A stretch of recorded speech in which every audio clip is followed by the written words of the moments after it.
Hvordan startede på YouTube? Jeg startede i 6. med at lave noget... der lavede vi sådan noget, hvor vi cyklede. Vi startede, fordi vi så noget, der hedder Smosh, nogle amerikanske YouTubere, og så fik vi inspiration fra dem. Ja. Og det var i 6. klasse. Ja. Hvad klasse skulle I i? 8. Yes. Så ja. Yes. Hvad er det fede ved YouTube? Det er, at... Man kan have sin egen kanal-agtig. Ja. Og men der er mange nye venner. Mange af ens bedste venner, de får lavet sammen som en selv. Og så at man kan tjene penge på noget, som man laver i fritiden. Ja. Hvad siger jeres familie til, at I laver YouTube? I bakker også op. Ja. Altså, Anses mor er rigtig glad for, at vi laver YouTube. Ja, for eksempel.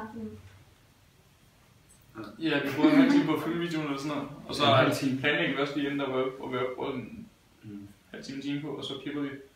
Hvor vi godt kommer op på 2 timer eller 3 timer. Ja. Hvorfor valgte I at lave fuldtids YouTube? Det er fordi, at vi har for mange projekter, vi ikke laver. Ja, det var også bare, det var for stressende og sådan noget, når man skulle have YouTube og skole samtidig. Og så var vi også lidt skoletræt og sådan noget. Ja. Og så er det lidt fedt, eller nogle gange, når vi sad timerne, skulle man også klippe videoer og sådan noget, det kunne man slet ikke. Det handler også bare om at gribe chancen, når man kan, fordi at, hvis vi ikke kan næste år, så er det noget. Ja. Så vi gør det nu, hvor vi har chancen. Jeg har en idé i, hvor lang tid jeg tænkte at være fuldtids YouTuber. Så lang tid som muligt. Indtil det går ned ad bakke, indtil det ikke er sjovt. Gik det sådan hurtigt med, altså nu er jo ret sådan mange subscribers og sådan noget, gik det hurtigt?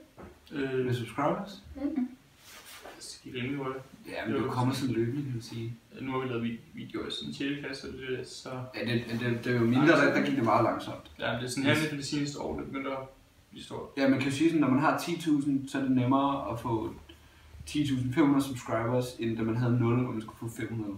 Ja. Så det bliver sådan nemmere, kan man sige. Hvad har I tænkt jer at gøre efter YouTube? Efter YouTube? Ja.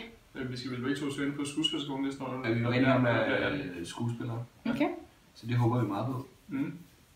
Og være med i nogle film eller noget. Ja. Og håber at YouTube kan skubbe det hele på vejen. Okay.